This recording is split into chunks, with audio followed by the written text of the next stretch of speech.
नमस्कार, मैं doctor Anand Kumar Gupta, chest विशेषज्ञ बलरामपुर अस्पताल।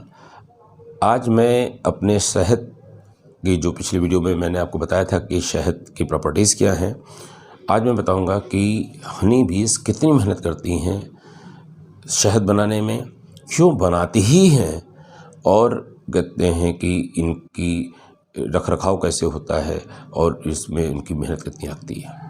साथियों, जैसे हम जानते हैं कि जो इंसेक्ट्स होते हैं ये कोल्ड ब्लडेड एनिमल हैं, असमतापी जंतु हैं। असमतापी जंतु का मतलब ये होता है कि इनका वातावरण के अनुकूल ये अपने टेम्परेचर को गिरा या बढ़ा लेते हैं। इसीलिए जब ज़्यादा सर्दियाँ बढ़ने लगती हैं तो इंसेक्ट्स वातावरण में नहीं रहते हैं। उसका कारण यही है कि ज़्यादा लो टेम्परेचर पर इनकी मृत्यु हो सकती है।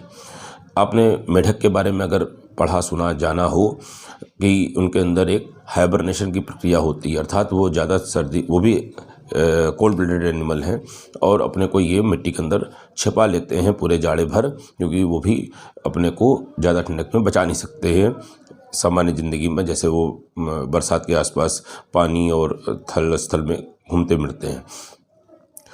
मधुमक्खियाँ भी कोल्ड में अपने को बचाने के लिए हाइव में छिपा लेती हैं, अपने छत्तों में छिपा लेती हैं, लेकिन जब निकलेंगी नहीं, छिपाए रखेंगे तो उनको न्यूट्रिशन कहाँ से मिलेगा। यहीं से शुरू होती है हनी की प्रक्रिया। जो इनका रेगुलर भोजन है नेक्टर और पॉलन, इसको हनी में कन्वर्ट करती हैं और ताकि उनके जो मधुमक्खियों अपने छत्ते में इसको भंडारण करती हैं ताकि जाड़े में इन्हें अपनी कॉलोनी के दूसरे मेंबर के साथ एक रेगुलर भोजन जीने के लिए मिलता रहे। इस जो मधुमक्खियां हैं इनके बारे में कुछ चीज़ें तो मैं नहीं बता पाऊँगा, मतलब लंबा हो जाएगा वीडियो। जैसे ये सामाजिक प्राणी हैं तो कहते हैं कि जो इच्छुक श्रोता है वो अपने से पढ़ लें कि इनकी जीवन शैली कैसी रहती है, इनके अंदर डिवीज़न ऑफ लेबर, श्रम विभाजन कैसे होता है, रानी नर और जो श्रमिक मधुमक्खियाँ हैं वो उनके काम क्या क्या हैं, कैसे अंडों से लार्वा बनता है, लार्वे से कैसे एडल्ट का विकास होता है, बी ब्रेड और रॉयल जेली क्या होती है, कैसे क्वीन बी बनती है, नर्स बी, प्रोसेसर बी और डिफरेंट तरीके के वर्कर्स में क्लासिफिकेशन कैसे होते हैं। और कहते हैं कि ये जो मधुमक्खियाँ हैं ये कैसे कैसे अपना जीवन यापन करती हैं, तो इनके लिए तो आप अलग से इनको पढ़ सकते हैं अपनी क्यूरियोसिटी के हिसाब से। छत्ता कैसे बनाती हैं, सब अपनी एक कला है इनकी, इनको आप अपने से पढ़ें। हम शहद बनाने की प्रक्रिया के बारे में आपको कुछ जानकारी जरूर देंगे। शहद बनाने की जो प्रक्रिया होती है ये शुरू होती है वर्कर बी के उस समूह से जो दूर दूर तक नेक्टर और पॉलन का कलेक्शन के लिए दूर तक भ्रमण करती हैं। इनको फॉरेज बी भी कहते हैं, FORAG। ये जो बीज होती हैं फॉरेज बीज, वो अपने स्ट्रा जैसे लंबी जीभ से, जिसको प्रोबोसिस कहते हैं, के द्वारा जो फ्लावर का नेक्टर होता है उसको सक करती हैं, चूसती हैं और उसको कलेक्ट कर लेती हैं। ये नेक्टर होता क्या है, इसको हिंदी में आप कह सकते हैं फूलों का अमृत।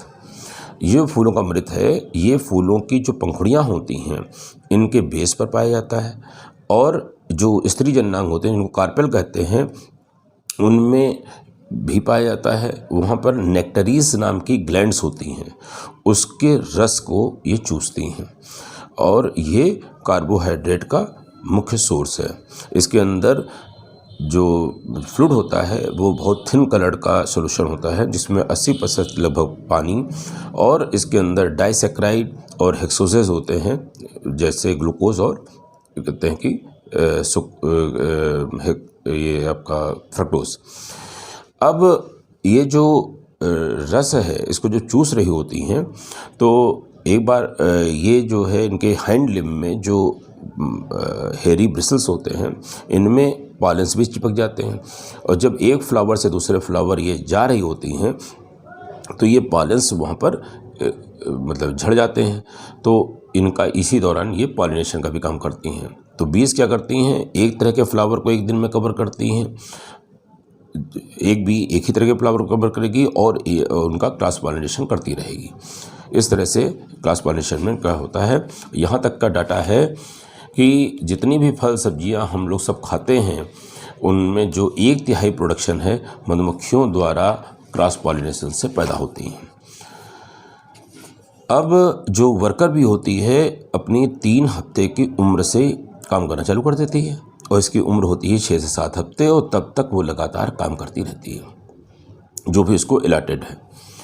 जो एक फॉरेजिंग ट्रिप में एक वर्कर भी लगभग 100 या इससे ज़्यादा फूलों का नेक्टर चूस कर आती है और नेक्टर जो होता है ये बी के जो सलेबा है हल्का सा थोड़ा सा उससे भी मिक्स होते हुए हनी बी के एक विशिष्ट स्टमक जिसको हम हनी स्टमक या क्राप कहते हैं उसके अंदर ये इकट्ठा किया जाता है।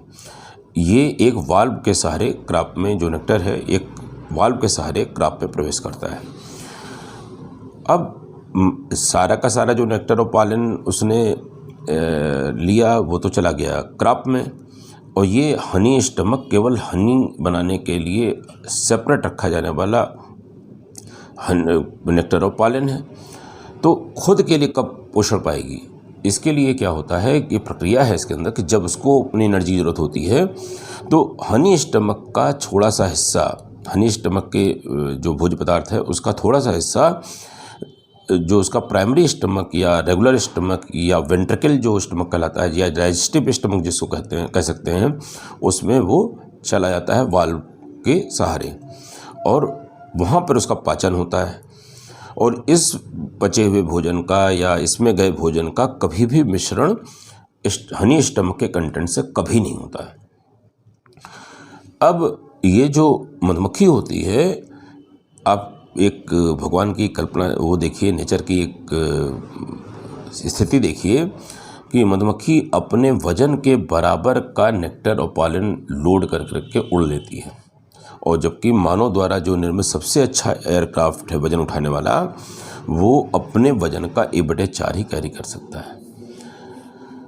हनी स्टमक जब भर जाता है तो फॉरेज बी अपने हाइव पर लौट आती है। अब यहाँ पे एक नई बात शुरू होती है। ये जो फॉरेज बी वर्कर बी आई ये वहाँ पर बीच में मौजूद हाउस बी कह लीजिए या इंडोर बी कह लीजिए या प्रोसेसर बी कह लीजिए, इनके मुंह में माउथ में जो अपना कंटेंट है हनी स्टमक का उसको रिगर्जिटेट करती हैं उनके मुंह में।